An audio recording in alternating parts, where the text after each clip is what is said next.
This is one of the horror stories. It's been 10 days and 3 hours since I last saw him. I'm dancing by myself to his favorite song. I wish he was here, with me. They are still looking for him. I remember when I called to report him missing, how I told them he hadn't come home that night. It was a rush of red and blue, sirens screaming and lights cutting through the black of night.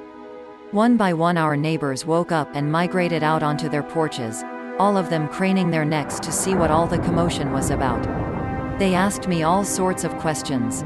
When was the last time, exactly, that I had seen him? Was his behavior different in the days leading up to his disappearance?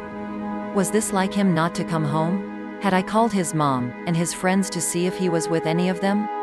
I gave them all the answers I could. Yesterday morning around 9, he was the same as he always is. This wasn't like him. He didn't have a family, but I did call his friends and they all hadn't seen him. They did their jobs, packed up, and told me to sit tight. 10 days and 3 hours since I last saw him. They pulled out of our driveway, their radio chatter fading away into the distance. They called me the next day. They called me to tell me that they uncovered CCTV camera footage of him leaving a gas station. The one on 63rd. They said he looked dazed, sleepy even. They said he left and walked straight into the woods across the street. They found this video because the gas station called to report an abandoned car, his car. They told me they were going to search the whole wood, that they would find him no matter what. They asked if I wanted to join the search and if I wanted to pull together a group of volunteers to aid the cause. I made flyers, taped them up anywhere I could, and handed them out to anyone who would take them. I just wanted to hold him again. Police tape, tables with information, group leaders, bins of flashlights, and whistles.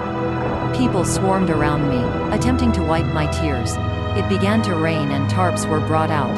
It was grim looking. If there was a shallow grave hiding in plain sight, it would have flooded. Any footprints would have washed away. Hours passed and nothing had been found. Not a single fiber of clothing, not a drop of blood. They found nothing. I just wanted to see him again, but I couldn't, not now. They took him from me. I wasn't sure when I would be able to see him again. The search was over and they didn't find him or his body. They told me that it wasn't looking good. It had been over a week and there was no new information. They told me they would have to declare it a cold case and funnel the resources into other active cases. I just wanted to see him again, and now, I might be able to. 13 days, 7 hours since I last saw him. It was time to clean out his things, donate old clothes, and put stuff in our storage unit. The storage unit was always his thing. He rented it back when we moved in together.